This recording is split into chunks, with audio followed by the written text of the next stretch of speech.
Hello friends, मैं अमित कुमार आप सभी को मेरे चैनल इंग्लिश रेडियो पॉइंट पर स्वागत करता हूं। आज के इस वीडियो में हम लोग डिस्कस कर रहे हैं एक स्टोरी है थॉमस जेफरसन के बारे में, जो कि अमेरिका के तीसरे प्रेसिडेंट थे। हम लोग ये जो वीडियो बना रहे हैं तो एक यूएस जितने प्रेसिडेंट है उनकी एक सीरीज बन रही है और वन बाय वन सभी प्रेसिडेंट को हम लोग स्टोरी के रूप में पढ़ेंगे और इससे हम लोग पढ़ेंगे कि अप्रोच क्या होना चाहिए पढ़ने का, सही अप्रोच इंग्लिश लिटरेचर को पढ़ने का क्या होना चाहिए। और मुझे उम्मीद है कि अगर आप लोग इस सीरीज को फॉलो कीजिएगा और आगे भी धीरे धीरे मैं और भी चीज़ें इंक्लूड करूँगा तो इंग्लिश पढ़ना आप लोगों को समझ में आने लगेगा और कुछ दिनों के बाद आप में एक अच्छा इम्प्रूवमेंट देखने को मिलेगा। तो चलिए फ्रेंड्स, शुरू करते हैं। थॉमस जेफरसन तीसरे प्रेसिडेंट है। 1801 से 1809 तक इनका कार्यकाल रहा। इनका जन्म हुआ था 13 अप्रैल 1743 को। इनकी मृत्यु हो गई 4 जुलाई 1826 को। पॉलिटिकल पार्टी जिससे ये जुड़े हुए थे, एसोसिएटेड थे, उनका नाम था डेमोक्रेटिक रिपब्लिकन। इनके अंडर में जो वाइस प्रेसिडेंट थे आरन बर्र और जॉर्ज क्लिंटन। चलिए अब शुरू करते हैं। देखिए, एक क्वेश्चन मार्क है, what do we know about Thomas Jefferson. Thomas Jefferson के बारे में हम लोग क्या जानते हैं। देखिए, एक WH क्वेश्चन है, ये WH क्वेश्चन है। क्वेश्चन वाला सेंटेंस, WH क्वेश्चन का सेंटेंस किस तरह बनता है, WH है, उसके बाद डू है, किसके अनुसार, वी के अनुसार, सब्जेक्ट ये है तो यहाँ डज नहीं होगा, वी के अनुसार डिसाइड होगा कि डू लगेगा या डज, तो यहाँ डू होगा। Know about the Thomas Jefferson, इसको आप कुछ देर के लिए इसको ढक दीजिए और इसके बाद इसको देखिए, we know about Thomas Jefferson. अब इसी को क्वेश्चन में हम लोग कन्वर्ट कर रहे हैं, तो what do we know about Thomas Jefferson. ठीक है, थॉमस जेफरसन के बारे में हम लोग क्या जानते हैं। चलिए आगे आते हैं। Thomas Jefferson was one of the founding fathers and the third president of the United States. One of the के बाद हमेशा देखिएगा जो नाउन आता है वो प्लूरल नाउन आता है, फादर्स है। ठीक है, तो इसको हमेशा ध्यान रखिएगा कि वन ऑफ दी के बाद नाउन जो आता है वो प्लूरल आता है। चलिए, Thomas Jefferson was one of the founding fathers. Thomas Jefferson क्या थे, फाउंडिंग फादर्स में से एक थे, जो संस्थापक सदस्य थे अमेरिका के, उसमें से एक थे। And the third president of the United states. Order दिया हुआ है तो ऑर्डर के पहले हम लोग द आर्टिकल का यूज करते हैं। तीसरा प्रेसिडेंट थे यूनाइटेड स्टेट्स के। आगे आते हैं। He was a great thinker, architect, farmer and patriot. He was, वह थे, क्या थे, विचारक थे, महान विचारक। थिंकर का मतलब क्या होता है, आर्किटेक्ट वास्तुकार, फार्मर किसान और पैट्रियोट, ये सारे चीजें थी ये। Full stop. इसके बाद आइए, historians generally praise Jefferson's public achievements. Historians मैंने क्या होते हैं, जो इतिहासकार थे। प्रेज है यहाँ पर क्या है, वर्ब है। ठीक है, ये वर्ब है। और जनरली क्या है, वर्ब को मॉडिफाई जो करता है तो क्या हो जाता है, एडवर्ब हो जाता है। तो सामान्य रूप से जो प्रशंसा करते हैं हिस्टोरियंस, इतिहासकार, जेफरसन्स के पब्लिक अचीवमेंट को, उसमें और शामिल क्या है, including his advocacy of religious freedom and tolerance in Virginia. और उसमें एक शामिल है उनकी जो वकालत थी रिलीजियस फ्रीडम की, धार्मिक स्वतंत्रता होना चाहिए और टॉलरेंस होना चाहिए, फ्रीडम एंड टॉलरेंस, और सहनशीलता होना चाहिए एक दूसरे के प्रति। कहाँ पर, वर्जीनिया में इनका ये एडवोकेसी ये किए थे। तो हिस्टोरियंस इस चीज को अप्रिसिएट करते हैं, प्रशंसा करते हैं इनकी इस वर्क को। अब आते हैं, ये तो इनके बारे में क्वालिटी था कि ये क्या क्या थे। अब इनकी पर्सनल लाइफ, इनका जन्म कहाँ हुआ, उससे सारे related. Thomas Jefferson was born into a wealthy plantation family in 1743. Thomas Jefferson का जन्म एक चीज देखिएगा, बॉर्न हमेशा पैसिव वॉइस में आता है। बॉर्न का इस्तेमाल हमेशा पैसिव में होता है, एक्टिव में नहीं होता है। इस चीज का हमेशा ध्यान रखिएगा। Into a wealthy plantation family in 7। Plantation माने होता है बड़े बड़े खेतों में जो अंगूर की खेती या डिफरेंट तरह का, जो एक तरह से फार्मर ही हैं उनके पास। तो बड़े किसान के घर में इनका एक जन्म हुआ था 1743 में। Jefferson was gifted with words. Jefferson गिफ्ट्सों के धनी थे, वर्ड्स के धनी थे, मतलब इनके पास शब्दों की कमी नहीं थी। जैसे बोला जाए कि आपके पास शब्द, कोई भी चीज बोलते हैं तो आपके पास ऑटोमेटिकली शब्द आते जाता है। You don't have deficit of words. इसका मतलब है आप काफी आर्टिकुलेट है, अपने विचार को, अपनी जो आपकी जो भाषा है उसमें आप काफी अच्छे तरीके से उसको बोल पाते हैं। इसका मतलब आपके पास काफी वर्ड है आपके अपने फीलिंग्स को, आपके विचार को व्यक्त करने का। तो यही किया गया है कि Jefferson was gifted with words. Jefferson शब्दों के धनी थे, गिफ्ट किया गया था। वॉज गिफ्टेड क्या है? गिफ्ट B3 हो गया।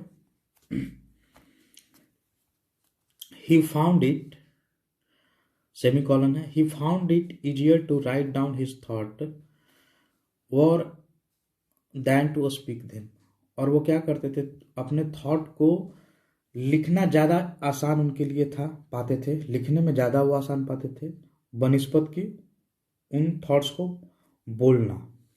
मतलब कि पब्लिक में उसको बोलने से ज़्यादा वो अपने थॉट्स को लिखने में ज़्यादा वो सहज महसूस करते थे, उनको आसान लगता था। तो जो भी थॉट्स थे वो लिखने में वो काफ़ी इंटेलिजेंट थे, उनको काफ़ी अच्छी तरीके से वर्डिंग करते थे, लिखते थे। ठीक है। नो वंडर, कोई आश्चर्य नहीं है। ही वाज, कॉमा है इसके बाद, he was interested with the responsibility, he was entrusted with the responsibility to pen down the Declaration of Independence। अब देखिए, he was entrusted, he was ये भीतरी है, उनको सौंपा गया सॉरी उनको सौंपा गया क्या? एक जिम्मेवारी। जिम्मेवारी क्या था? To pen down the declaration of independence. Independence जो स्वतंत्रता था उसका जो प्रस्तावना था उसको उनको लिखने की जिम्मेवारी दी गई थी। अब देखिए, द डिक्लेरेशन वाज साइंड, यहाँ क्या हो रहा है? फिर भीतरी है, पैसिव जा रहा है, डिक्लेरेशन को साइन किया गया। The declaration was signed, declaration को साइन किया गया बाई, प्रीपोजिशन आ गया, के द्वारा। अब जब वो डिक्लेरेशन लिखे तो उस डिक्लेरेशन को साइन किया गया किसके किसके द्वारा? तो देखिए, the congressional representatives of 13 states, जो 13 स्टेट्स थे उनके जो कांग्रेस के रिप्रेजेंटेटिव थे वो साइन किए। उसमें शामिल कौन कौन थे? Including Thomas Jefferson, Benjamin Franklin and John Adams. इसमें थॉमस जेफरसन भी थे, बेंजामिन फ्रैंकलिन भी थे और जॉन एडम्स इसमें शामिल थे। एंड देखिए, एंड क्या है यहाँ पर? कंजंक्शन के रूप में है, conjunction. And was approved on क्या? Declaration was approved on 4 July 1776। Declaration को अप्रूव किया गया 4 जुलाई 1776 को। अब आगे आते हैं। Jefferson served, Jefferson as the secretary of state under president George Washington. और जेफरसन जो थे क्या किए? सर्व किए थे, सेवाएं दी थी सेक्रेटरी के रूप में, सेक्रेटरी ऑफ स्टेट के रूप में। किसके अंडर में? उस समय प्रेसिडेंट कौन थे? George Washington. जॉर्ज वाशिंगटन जब प्रेसिडेंट थे उस समय जेफरसन क्या थे? सेक्रेटरी ऑफ स्टेट के रूप में सेवाएं दी थी। एज यहाँ पर क्या है? प्रीपोजिशन है, इसका मतलब होता है के रूप में, सेक्रेटरी ऑफ स्टेट के रूप में सेवाएं दी। किसके अंडर में? तो जॉर्ज वाशिंगटन जब प्रेसिडेंट थे उनके अंडर में। आगे बढ़ते हैं। Before becoming the president, becoming क्या है? बिफोर प्रीपोजिशन है, प्रीपोजिशन के बाद जब वर्ब आता है तो आईएनजी फॉर्म में आता है।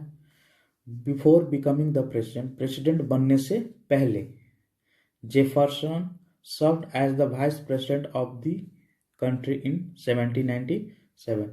प्रेसिडेंट बनने से पहले जेफरसन ने सर्व किया एज, फिर उसी तरह से आया है के रूप में, वाइस प्रेसिडेंट के रूप में सर्व किया। जब कोई पोस्ट पर काम करने का होता है तो सर्व एज प्रीपोजिशन के रूप में हम लोग इस्तेमाल करते हैं।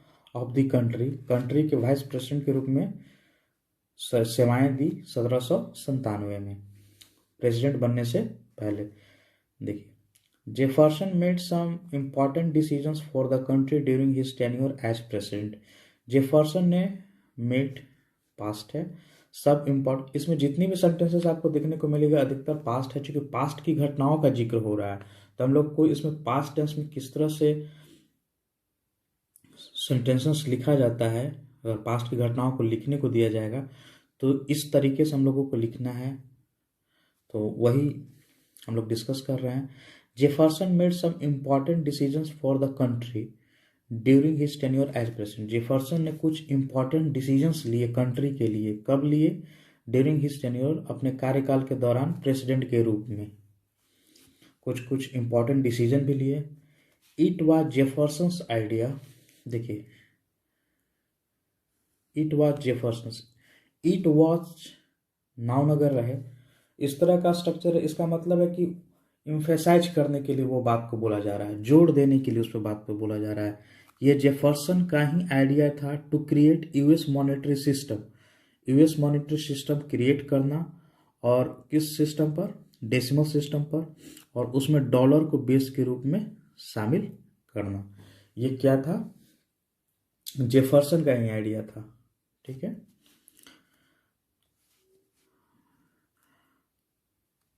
ही बॉट, बाय का V2 फॉर्म है, about a huge area of land from France that double the size of the nation। जब वो प्रेसिडेंट थे तो एक लैंड परचेज किया था प्रेसिडेंट के रूप में फ्रांस से, a huge area of land from France that double the size of the nation, जिसने मतलब कि जो नेशन था उस नेशन का जो साइज था उसको क्या कर दिया? डबल कर दिया।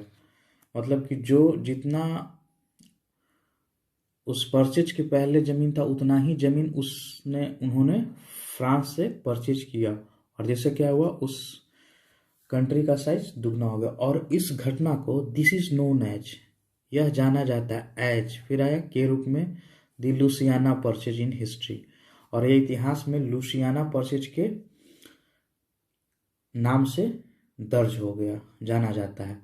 After serving as the president for 2 terms,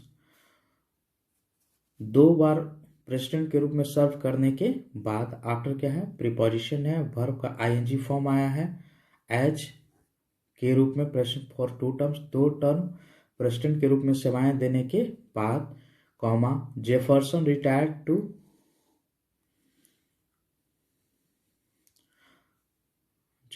retired हुए to Monticello his enormous plantation home,